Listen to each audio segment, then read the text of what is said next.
Survive, The Iron Rose. Chapter 1, Ground Zero.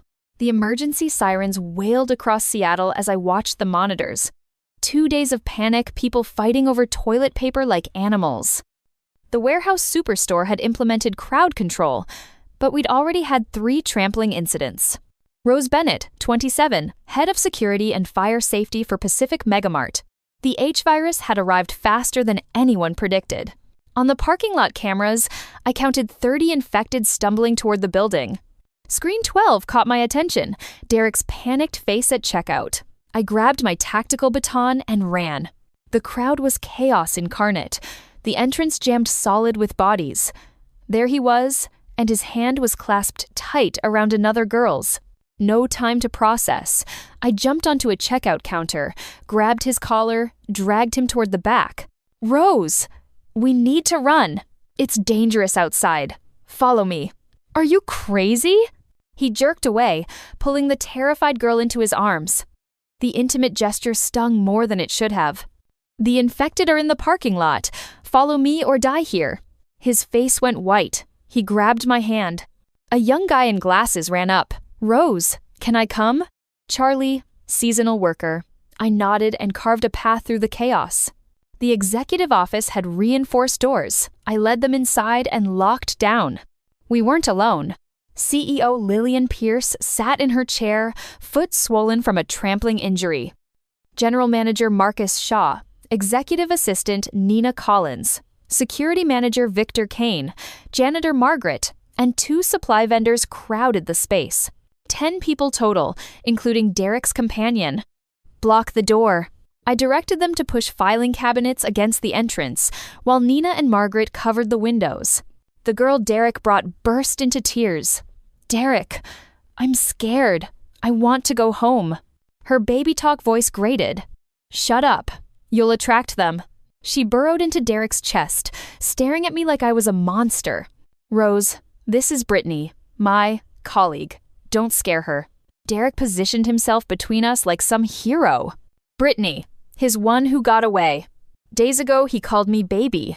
Now he sees her and I'm nothing. So we're done? No. Can we talk about this later? Later. Right. Don't bother. I'm dumping you first.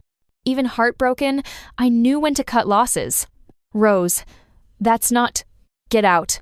His face paled. He said I dragged him here, and once the crowd cleared, he was leaving.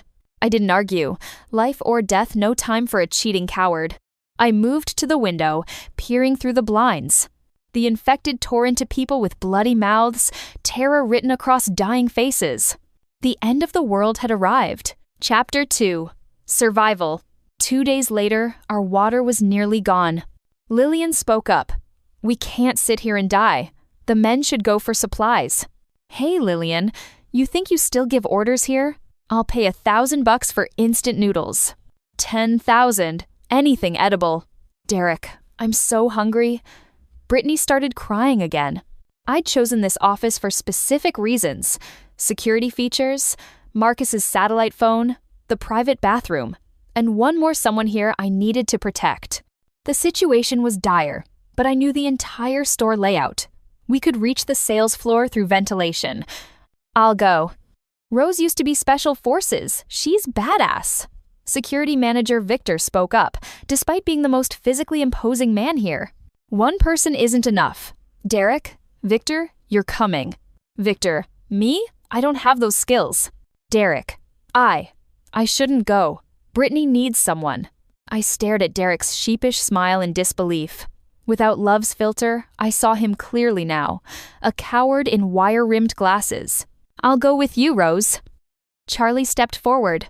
This eager kid was clean-cut and tall, about 6'2", built like a basketball player. All right, shoes off. I climbed onto the filing cabinet and removed the ceiling vent cover. You up for this? Western Washington University, basketball scholarship. He adjusted his glasses with a slight smile. Smiling at a time like this? Brave or stupid? Charlie followed me into the duct. At a bend, he whispered, Rose, I'll protect you. The kid had rosy lips that somehow looked sweet. I kept crawling. Sunlight streamed through the glass walls at 11:30 a.m. Everything was deathly silent. After cutting through the protective mesh, I dropped a metal clip and listened. No unusual sounds. I stepped onto the top shelf. Charlie followed with impressive agility. We wolfed down bread, drank water, then loaded up instant noodles, bottled water, and canned meat. When we returned, everyone's eyes were red with hunger. Before Charlie climbed down, they rushed the supplies. I swung my baton, giving each a solid hit. "Ow, why?" Victor glared. Derek took the blow to his shoulder silently, but Brittany immediately whined. "Derek, are you okay?" "Shut up, we got this food. Anyone who cooperates gets a share. Anyone who doesn't get out." Dead silence. I had Charlie distribute by age, oldest first. Janitor Margaret was shocked to be first, frantically waving it away. "We're not going by job title, we go by seniority." Brittany was last. "Why didn't you bring bowls? How am I supposed to eat this?" Charlie snatched the food back. "Don't eat it then. Go get it yourself if you're so tough. There's steak and king crab out there." "He called me names, Derek." "Your father is my grandson."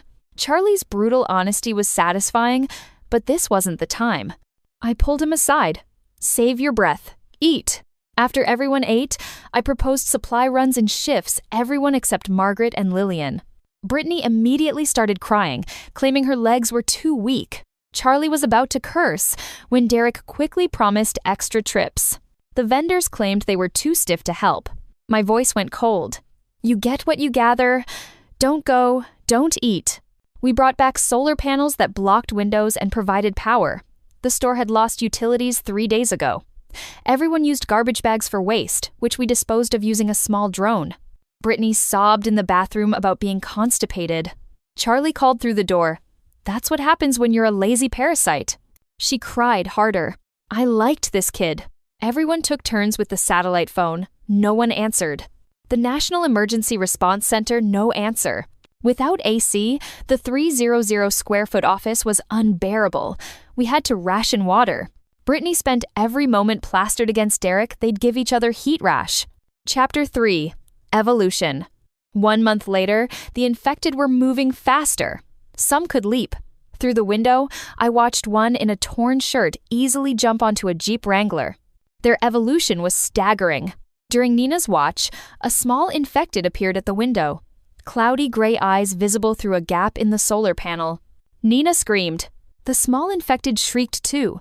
That horrible piercing sound reached our ears. I yanked Nina away and made everyone get down. Too late. Dragging footsteps approached. A horde had been summoned. Through my security camera, I could see them ramming rotting faces against the bars, knocking off noses, lips, eyeballs. At least 400. Brittany and Nina competed to see who could scream louder. I knocked Nina unconscious with one chop. Before Charlie could go for Brittany, Derek struck, punching her hard in the head. She went out like a light. The look on Derek's face was pure disgust. The security bars took a beating, concrete dust falling in chunks. "Charlie!" "Here." As I climbed onto the filing cabinet, Lillian panicked. "Rose, where are you going?" "Derek, please don't go." "Running away? Leaving us behind?" "If we die together." Victor lunged at me. Charlie intercepted with a hook punch that sent him staggering. From the vent opening, I promised, "I won't abandon you. We can't attack from here. Charlie and I are going to the supply room. Stay quiet." The supply room stored weapons we'd prepared. Over these weeks, after moving supplies, we'd spent our time building defenses. The windows had no security bars, a one-time battleground. "Rose, are you scared?" Charlie asked while pushing boxes toward the window. "Worst case, I become one of them. I'll protect you." The supply room was separated from the executive office by a counting within my throwing range. "Attack!" I smashed the window, lit cloth strips, threw wine bottles into the horde. The bottles exploded. 2 infected's clothes caught fire. They feared fire instinctively. As we kept throwing, the horde became a sea of flames. 8 cases of wine. Gone. The air reeked of alcohol and burning rot as the flaming infected scattered. Retreat! No vent access, so we went through the main door and climbed onto the bulk foods shelves. The moment we stepped out, dozens of infected rushed from between shelves. Run! I changed direction, yanking Charlie right and sprinting toward fresh foods. His long legs passed me within seconds. My heart sank. This was it. But he didn't abandon me. He gripped my hand tight and pulled me along. 2 mutated infected caught up. One nearly grabbed my elbow. Faster. Charlie roared, pulling with everything he had. After rounding 2 shelves, we lost them momentarily. Fresh foods, several large freezers. Charlie, jump in! He leaped into an empty freezer. I slammed the glass lid shut and jumped into the one on the right. Mine contained rotting meat, stench unbearable. I grabbed 2 large pieces and hurled them at the shelves, then curled up inside and pulled the lid closed. The infected arrived. I'd bet correctly these mindless things could only ram and bite. My freezer got knocked against the wall. Between the stench and impacts, I clenched my teeth to keep from vomiting. The rotten meat worked, they turned and started attacking the shelves. The metal groaned under assault. 10 minutes passed before they suddenly stopped. Something else had attracted them. Footsteps faded toward the emergency exit. Survivors on sub-level 1, probably. I reeked worse than them now. Help me with some water. We went to accounting and locked the door. Charlie, wait in the back room. I found soap, toothbrush, towels in the desk drawer. 7 bottles of water later, I was clean, wearing the CFO's tracksuit with my hair pulled back. I'm done. In the back room, Charlie's face was bright red, even his ears. I realized some things. You didn't see anything, didn't hear anything, okay? I dropped that line, my gaze stopping on the wall-mounted safe. Before the outbreak, the armored car hadn't come for 3 days. Greed stirred. I grabbed the phone from the desk and pocketed it. As I reached for the door, Charlie spoke behind me. Rose, I actually... My face burned. I didn't turn around. After cursing him 10,000 times mentally, I reached for the door. Charlie suddenly grabbed my shoulder, chest heaving, voice turning low. Rose. He'd taken off his glasses. The eager puppy had become a wolf. Those striking eyes sparkled like stars. I was mesmerized. His straight nose came closer. I forgot to breathe. His fingers threaded through my damp hair, his burning lips pressed against mine, soft as jelly. The electric sensation made my whole body shudder. You're crazy. I'm not crazy. Shut up. Suppressing the urge to jump him, I opened the door and tossed out a stapler to check for movement. We climbed onto shelves, pushed boxes into the vent. When we got back, I thought everyone would be grateful after all. We'd fought off the infected and brought food. Wrong. When Brittany smelled soap on me and saw my dripping hair, she sneered. Look at that! They showered. With supplies so scarce, they showered. What the hell, Rose? You're so selfish. You used up all the water. I scanned their faces with a cold smile. Derek grabbed my shoulders and hissed. Did you do it? You showered with him, didn't you? I laughed bitterly. None of your business. Everyone shut up. Lillian limped over and put her arms around me, her warm hands covering my ears. Charlie finished moving the last box, jumped down, and slammed Derek against the wall, grabbing his throat. We almost died out there. You know how many of those things tried to eat us? If it wasn't for her, you'd all be dead. If she hadn't told me to jump in that freezer, I'd be a zombie coming back to bite you ungrateful bastards. You didn't see her covered in filthy water. Who was it for? We busted our asses bringing food back for ourselves? Say something. Charlie slumped to the floor, crying like a hurt child. The last time I cried was the day I left the military. Now hearing Charlie's angry defense, I couldn't hold back the bitter ache. I broke down sobbing in Lillian's arms. Margaret came over to gently pat my back, saying softly, Rose, thank goodness for you two. It's okay. Let's hold on a little longer. Chapter 4, The Safe.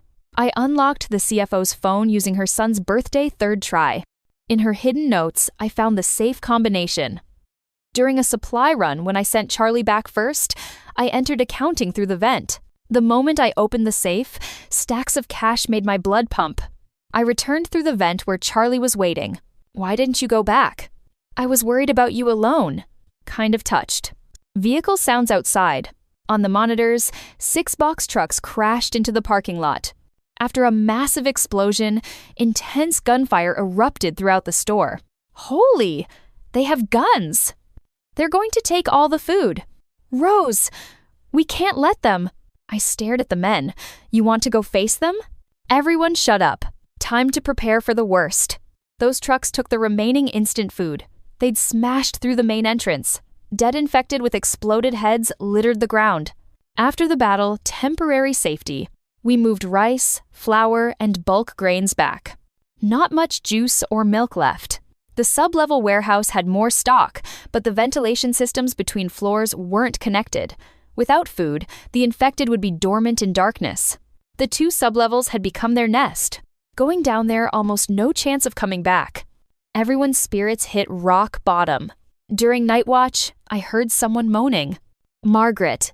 Margaret, are you okay? She was curled on the floor, clutching her chest. My heart. Do you have medicine?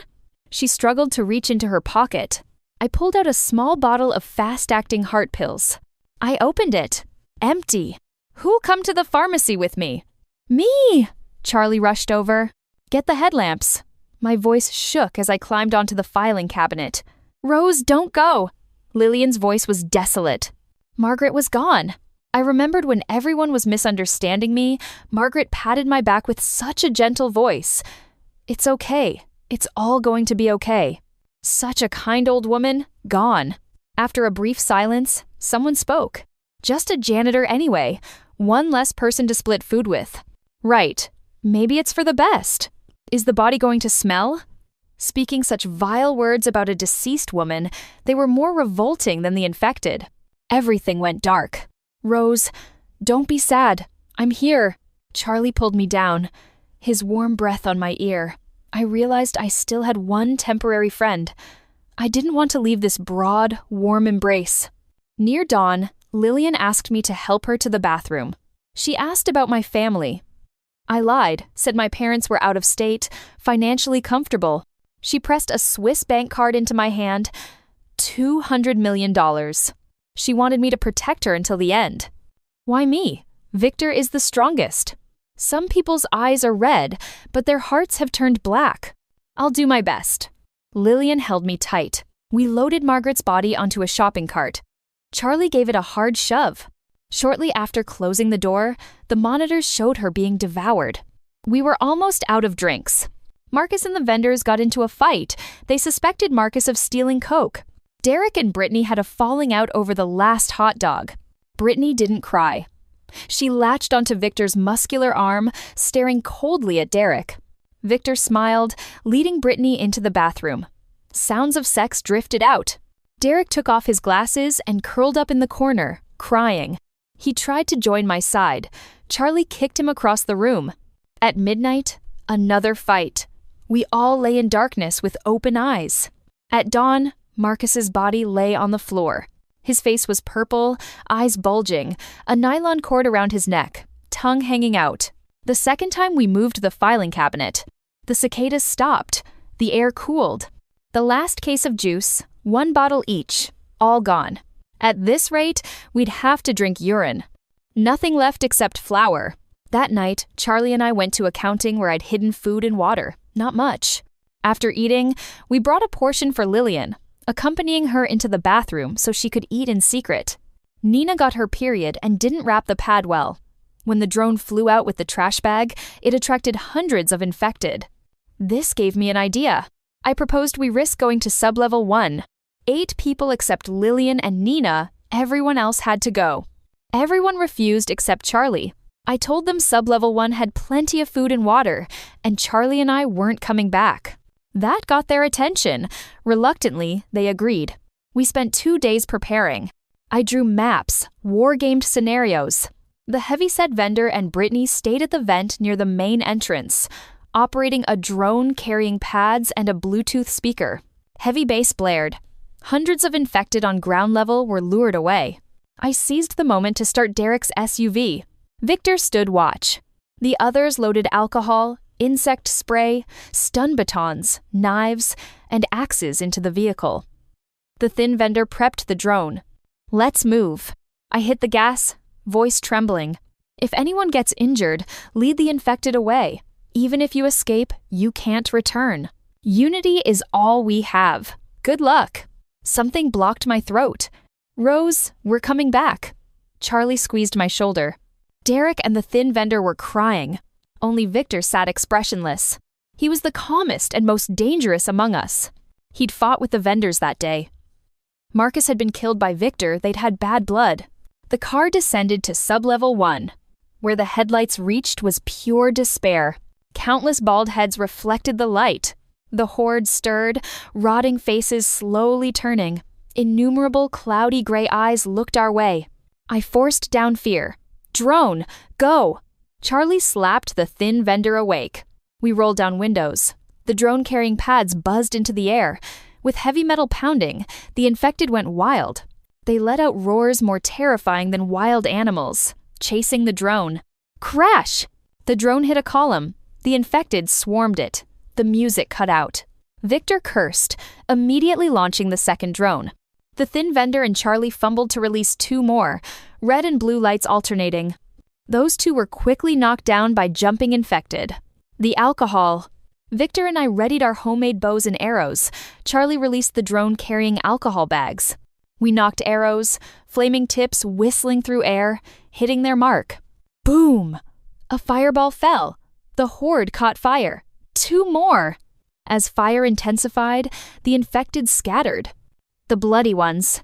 2 drones carrying pads and speakers rose, flying toward the parking garage exit. The infected surged after them. I floored it, racing into the warehouse. Close it! Derek and the thin vendor pushed the door shut, reporting the lock was broken. Victor, Charlie, and I turned on headlamps, gripping axes and batons as we moved along shelves. Scattered chocolate bars on the floor, survivors had been here. We quickly reached the food section. Hundreds of boxes stacked on storage racks. Charlie and Victor climbed the forklift, tossing down boxes that Derek and the thin vendor caught. The most terrifying problem: no water, no beer or juice. Damn it! No time to waste. The car was full, we had to leave. But when I pressed the ignition, nothing happened. I tried several times. Nothing. My heart plummeted. We're done, Derek sobbed. Silence. Oppressive breathing. Charlie handed me a chocolate bar. Rose, eat. Whatever happens, I'm with you. He was smiling. I devoured the chocolate, my mind clearing. The loading dock might have vehicles. Okay. We should still have 4 drones. Derek and the thin vendor stayed to prepare. The 3 of us slipped out. The air was thick with cold, putrid stench. Dead silence. I felt like I couldn't hold on. My teeth were chattering. Suddenly, a warm, large hand squeezed mine. Don't be scared, Rose. I'm here. Idiot. I cursed internally, nose stinging. We made it to the loading dock. The headlamps illuminated dozens of forklifts, but not a single car. Not surprising, when things went down, anyone with a vehicle bolted. Let's circle the warehouse. If nothing else, we'll take the stairs. Victor spoke up. Sublevel 1 was his territory. Besides the warehouse, the security dormitory was also on this floor. Following his lead made sense. We split up. Charlie behind me. Around the corner, one glance almost made me pass out. A group of bald heads stood ahead. Run! I hissed, spinning around and grabbing Charlie. Too late. A chorus of shrieks, they were coming. Charlie pushed me behind him, swinging his axe. Damn it! I pulled out my lighter, extracted insect spray, and blasted those rotting faces. Whoosh! Fire! The aerosol became a flamethrower, igniting faces and clothes. I smashed glass alcohol bottles. The fire spread. Most were blocked, but several jumpers leaped from the back. A big one tackled me. That gaping maw came for my face. Die! I roared, pulling out a boning knife and slicing around its neck. The head fell off. I scrambled up. Charlie and I went back to back, hacking away. Are you bitten? No. Rose! A truck! Victor's shout echoed. We ran desperately, rounding the corner to see a box truck. The cab faced out, the rear wedged into the warehouse wall. Quick! Victor had already jumped into the driver's seat. I yanked open the passenger door. Charlie boosted me up. Don't take him! Victor hissed, already starting the engine. I froze. So did Charlie. Then I remembered Charlie had punched Victor. No, I reached my hand toward Charlie. You can both get out, Victor glared. I stared back. Without us, you won't last 3 days. Get in. No more words. I gripped Charlie's hand tight. He made it up. The seat was too small, he pulled me onto his lap, holding me close. Rose. Hearing his trembling voice whisper in my ear made me want to fight harder to survive. Wait, don't leave us. Derek and the thin vendor's desperate cries. The truck bed! Hurry! I couldn't see them, didn't know if the back was open. Victor glared. I'm waiting 10 seconds. Thump, thump, thump, thump. Footsteps approaching infected coming, in swarms. Those destined to survive always have luck. I believed it now. The survivors in the truck bed pulled them up. Victor drove straight through, running over infected. Exiting the garage, several jumpers on the roof were knocked off by the height barrier. The truck crashed into the store, plowing through outdoor goods, stopping at the office area entrance. The heavyset vendor and Brittany launched new drones, drawing away the horde. We jumped down. The scene in the truck bed made us nearly delirious. A full load of food and water. This truck was a water delivery vehicle for the offices. A young security guard and the old delivery driver had been living in the truck. They said sadly that only the two of them were left on sub-level 1. Then Victor snapped the young guard's neck. The delivery driver tried to run. Victor swept his leg another crack. I can't describe what I felt. Anger or sadness. Shock or fear. It was getting dark. No time to hesitate. 5 of us piled water jugs and food at the executive office door. Several mutated infected had already heard the noise and burst in 4 or 5 went straight for the 2 dead men. One more stared directly at us on the shelves, ready to pounce. Victor was on my left. As he reached up to climb, I pulled out my stun baton and hit him in the abdomen. Zap, zap, zap. Electric sparks flew as he convulsed, falling straight to the ground. Blood pooled from the back of his head. His eyes stared at me. You, cold, blooded.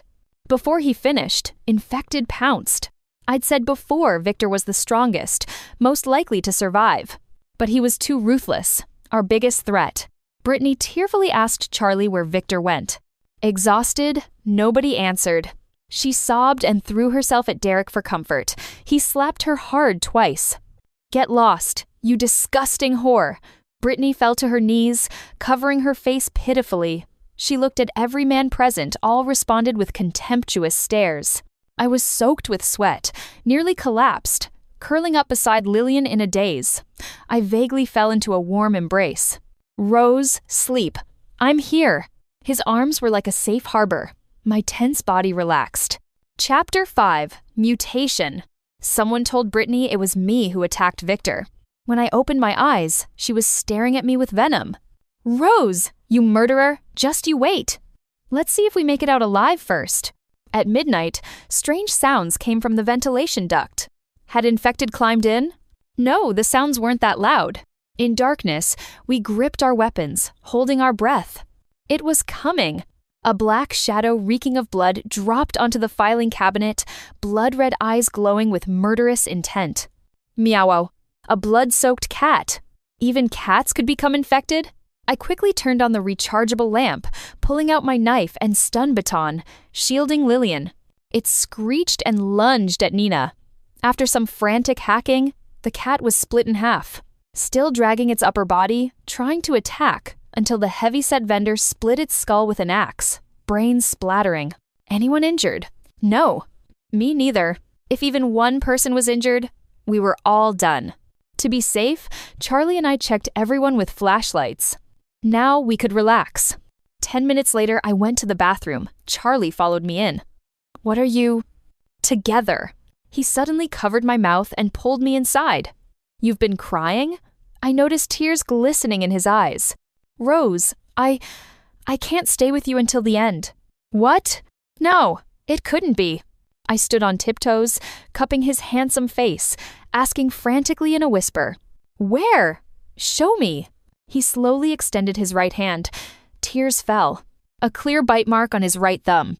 What could I do? I was losing it. Not even having him, And now losing him? Let me suck the blood out. Don't be stupid, you'll get infected. Rose, I came to say goodbye. He stroked my cheek, eyes full of longing.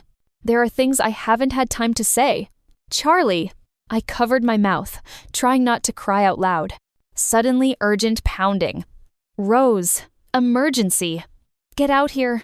I wiped away tears and rushed out to find them, pinning the thin vendor to the floor. He's turning. Hurry! Most of his hair had fallen out, clear bloody scratches across his scalp. He struggled and roared, his pupils already clouding white. Kill him! Together we broke his spine. I turned back to see Charlie climbing onto the filing cabinet. Charlie, where are you going? The heavyset vendor asked in terror. Charlie looked back at me with a desperate smile and disappeared into the vent. Something inside me shattered. I knew he didn't want me to kill him. He wanted to die with dignity. I opened my phone monitor, staring at the screen. If he entered the store, I should see him. If he turned and came back, we'd have to kill him. Time crawled. 5 minutes, 10 minutes, he didn't appear. 20 minutes, no sounds. Something was wrong. Both attacked at the same time. Why had the thin vendor mutated while Charlie remained conscious enough to leave? I had to find out. As I moved toward the vent, Derek grabbed me, demanding to know what I was doing. I punched him in the temple. Before anyone else could rush me, I was gone.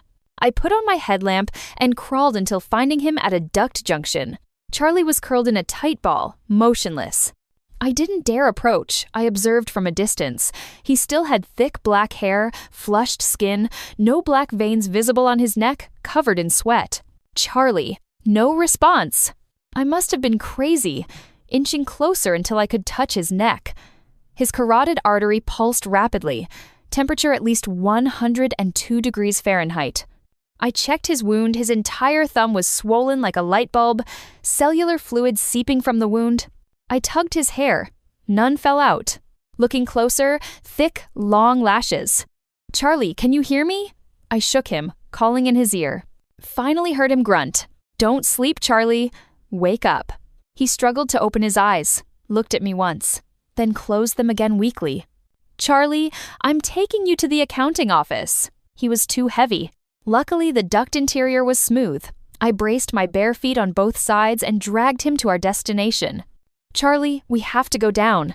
Standing on the filing cabinet to pull him, I lost my balance. We both crashed to the floor. Thankfully, his head wasn't injured, but my back hurt so badly I could barely breathe. I decided I'd stay by his side. The moment something seemed wrong, I'd kill him immediately. You need to get better and tell me your real name.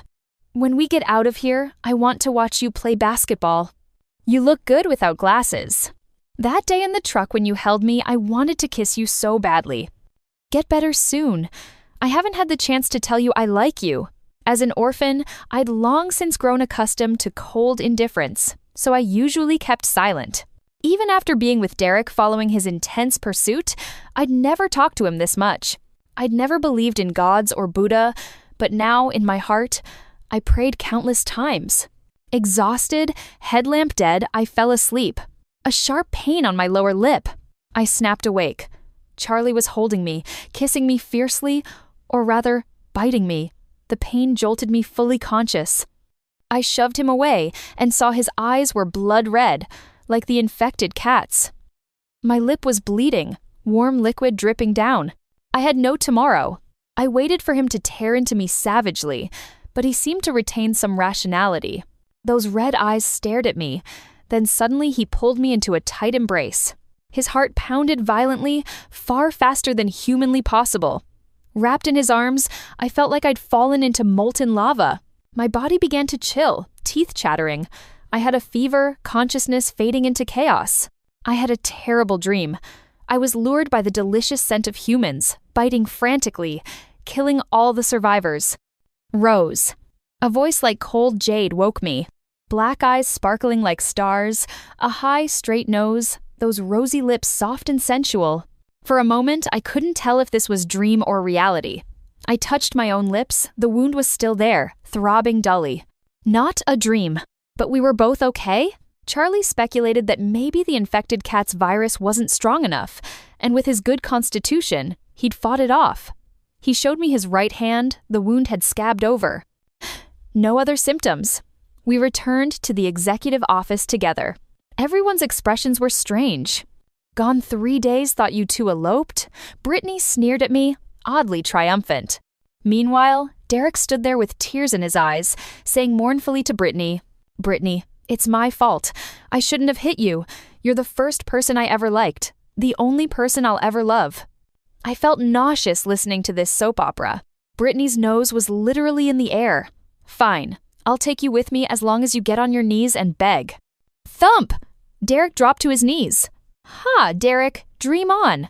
Don't forget you turned on me over food. You called me a whore. Those 2 slaps? I won't return them. I want to watch you starve to death or get eaten by those things." Lillian told me that before we returned, Brittany had received a satellite call from her father saying a helicopter would arrive tomorrow morning to take her to a safe zone with 1 extra spot. No wonder Derek was apologizing and kneeling.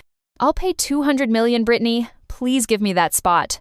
Lillian spoke up, smiled bitterly, then turned to me. "Rose, I'm sorry. Give me that card back." I scoffed, pulled out the bank card, and placed it on the table. The light in everyone else's eyes dimmed. $200 million?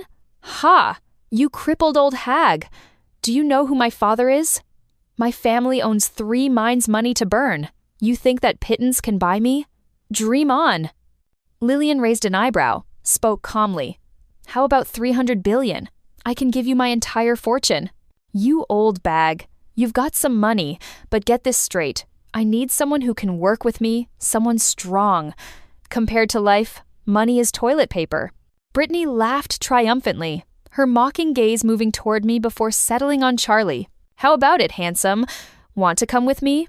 That sentence felt like a cruel hand squeezing my heart, pushing down the bitter ache. I pretended nonchalance. "Congratulations." "I'm not going."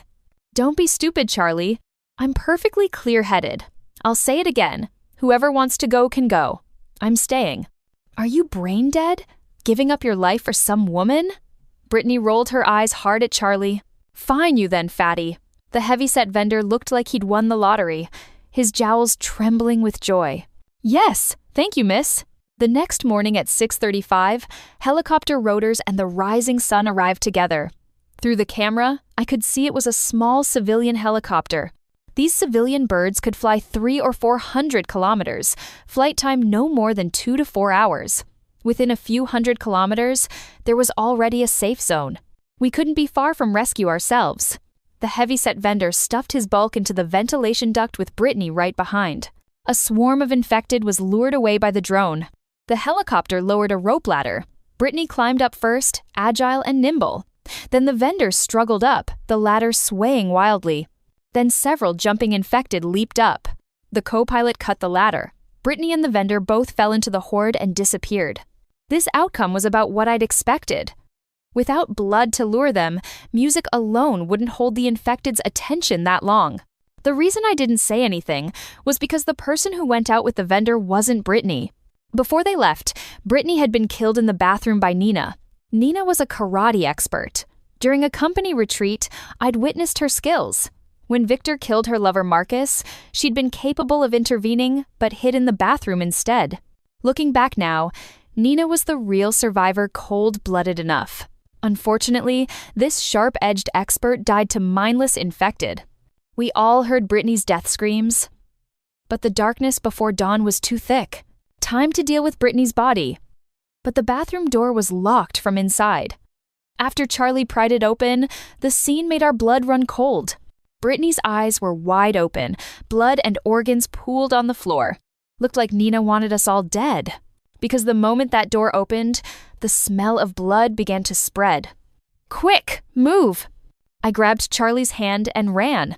Heavy footsteps already outside, and at the windows too, then came violent impacts. "Rose, don't leave me, please." Lillian's expression was desolate, gripping my arm tight. I hesitated 1 second, then nodded. Derek had already climbed into the vent. Lillian moved slowly. Charlie and I struggled to push her onto the filing cabinet. The security bars fell. Glass shattered. Masses of infected poured in.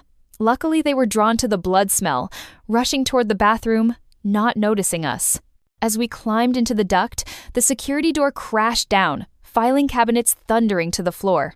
We reached our last safe space, the accounting office. To help Lillian down from the vent, Charlie got a deep scratch on his forearm from a half-stripped screw. Though wrapped in cloth, it was still seeping blood. Derek had completely broken down, ready to strangle Lillian. I swept his legs, he went to his knees. We all knew infected breaking in was a matter of time. Becoming infected ourselves was a matter of time. No hope left. Waiting to die. Half conscious, suddenly a rumbling sound outside the window. A military green helicopter appeared against the blue sky and white clouds. Dear citizens, your country will not abandon you. Protect yourselves, hold on, and wait for rescue. Tears of joy. But our store wasn't in a commercial district or residential area.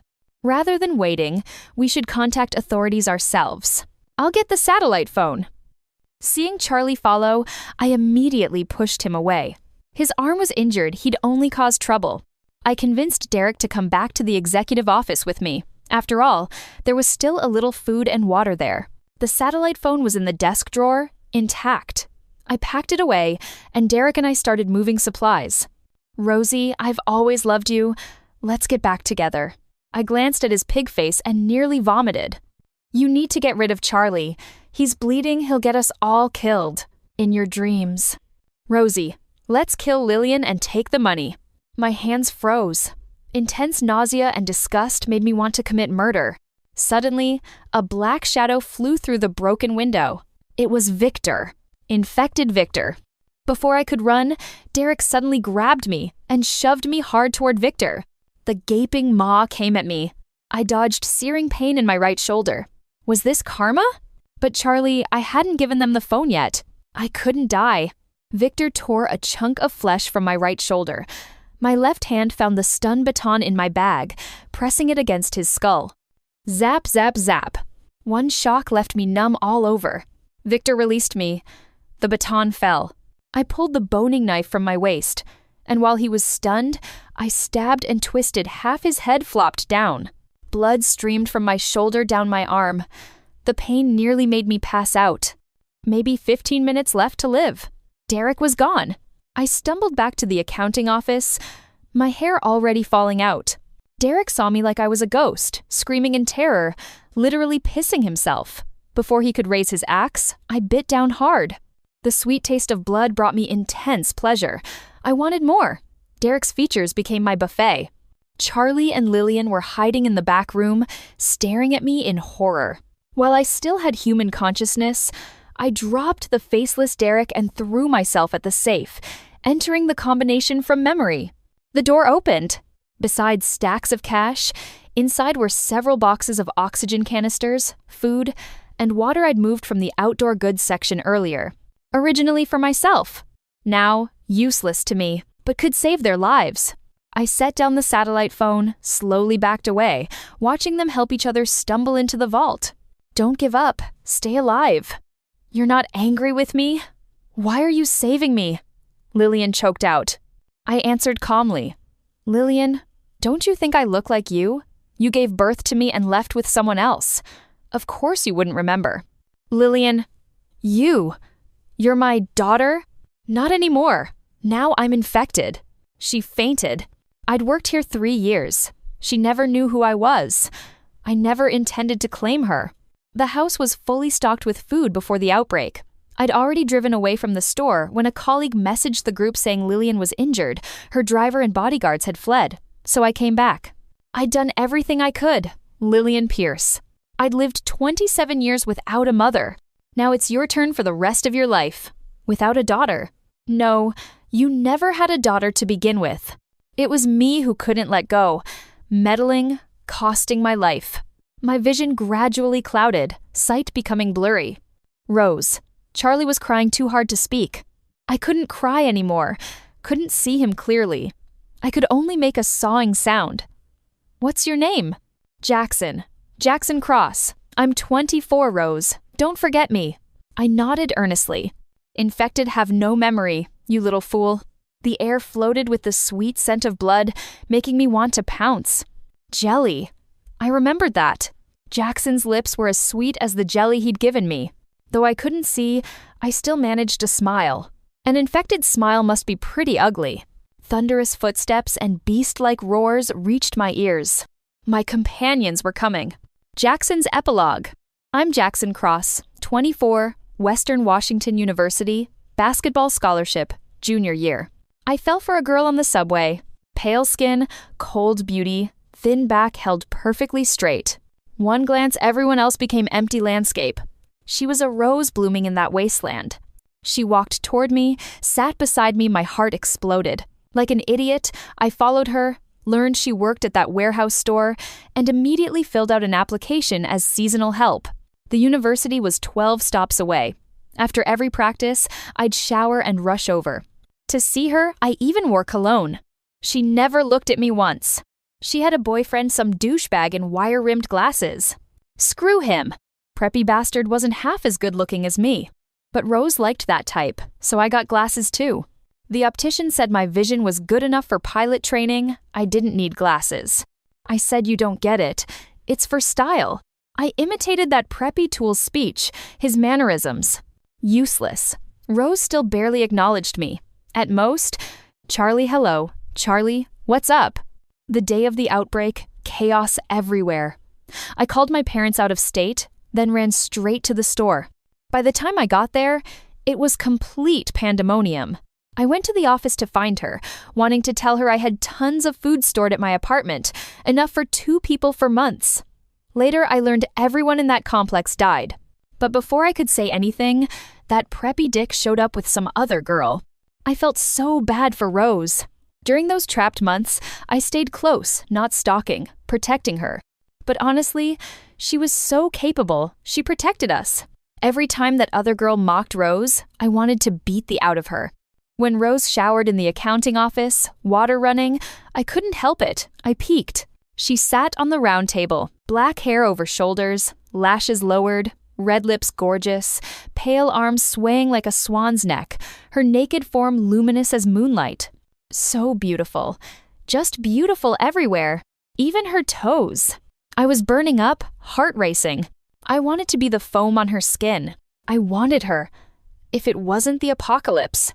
Before leaving, I couldn't help but kiss her. I wanted to confess. Wanted to. She told me to shut up. I wasn't mad.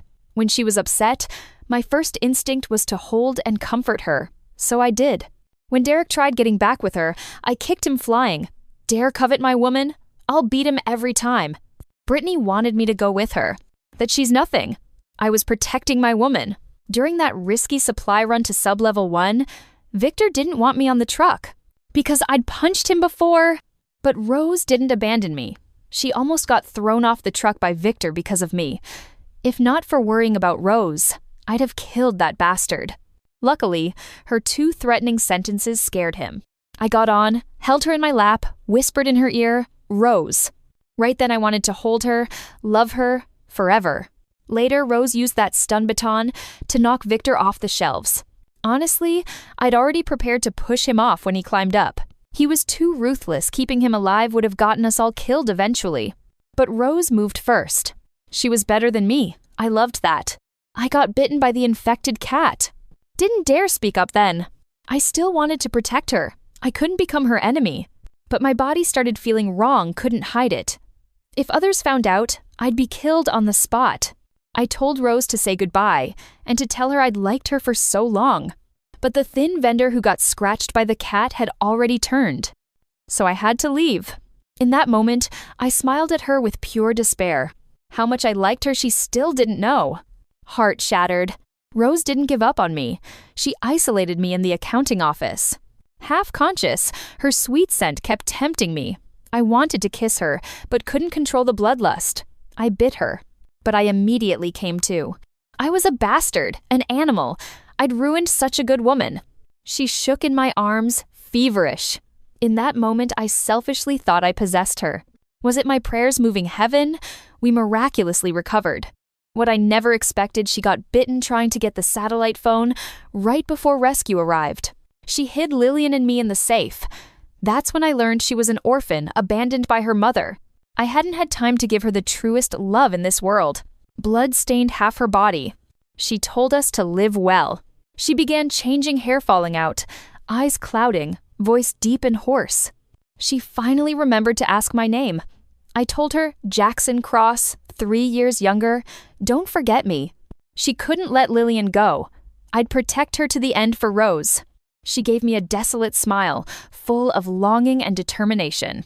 She stood there alone, like a resilient rose blooming in ruins, magnificent and solitary, cold and beautiful. Goodbye, my love. Goodbye, my Rose. A day later, I opened the safe and found her collapsed on the floor. She hadn't left with the other infected. She was deeply unconscious, face pale, breathing weak. Checking her eyes, no white film. Hair hadn't fallen more. Wound wasn't festering.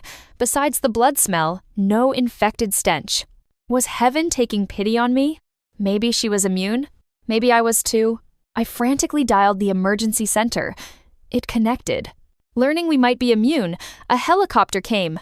Finally confirmed I was immune. Rose gained immunity from my kiss. My blood was used for viral research. Soon, a vaccine was developed. This half-year infected outbreak ended. The apocalypse is over. The city rebuilds. Sunlight spreads, all things live. My Rose woke up. Enough talk, I can't wait to tell her I love her. The end.